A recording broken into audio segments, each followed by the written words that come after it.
त्रेतायुग का वह समय जब लंकाधिपति रावण अपने अहंकार और शक्ति के चरम पर था। वह केवल एक पराक्रमी योद्धा ही नहीं, अपितु एक महान तांत्रिक और ज्योतिषी भी था।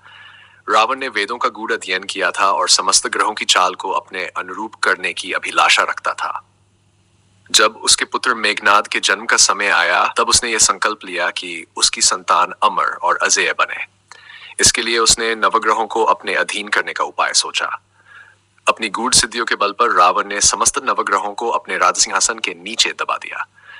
देवताओं में हाहाकार मच गया। सभी ग्रह बंदी अवस्था में थे। सूर्य, चंद्र, मंगल, बुध, बृहस्पति, शुक्र और राहु केतु सभी रावण के अधीन थे। परंतु शनिदेव, जो न्याय के प्रतीक है, जो धर्म को सहन नहीं करते, वे कैसे चुप रहते।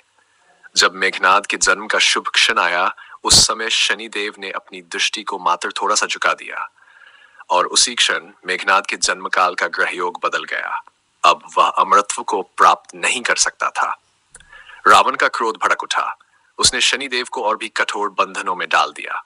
उसने कहा, हे मंदगति वाले ग्रह, तूने मेरे पुत्र का भाग्य बिगाड़ने का दुस्साहस किया। अब तुझे ऐसी यातना दूंगा कि तेरी दुष्ट दृष्टि किसी और पर पड़ने योग्य ही न रहे।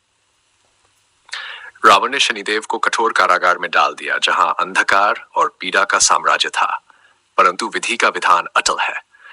उसी समय प्रभु श्री राम की सेवा में संलग्न पवनपुत्र हनुमान जी माता सीता की खोज में लंका पहुंच चुके थे।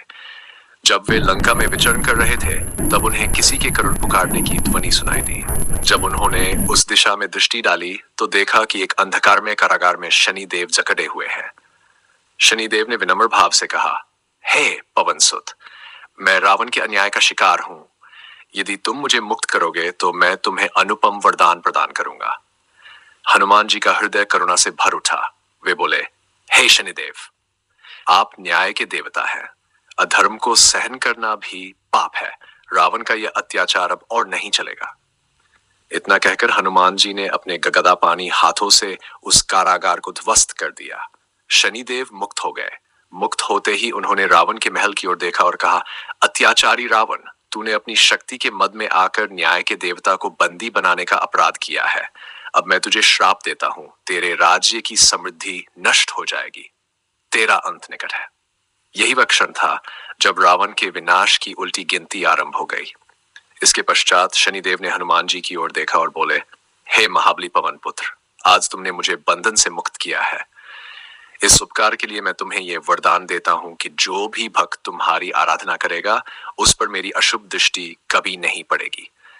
जो भी संकट मोचन हनुमान की शरण में आएगा, शनि की महादशा, सारे साथी और दया उसे कष्ट नहीं देगी। हनुमान जी ने शनिदेव को प्रणाम किया और आगे बढ़ गए। यही कारण है कि आज भी जो व्यक्ति हनुमान जी की सच्ची भक्ति करता है, उस पर शनि का प्रभाव निष्फल हो जाता है। जय श्री राम, जय हनुमान।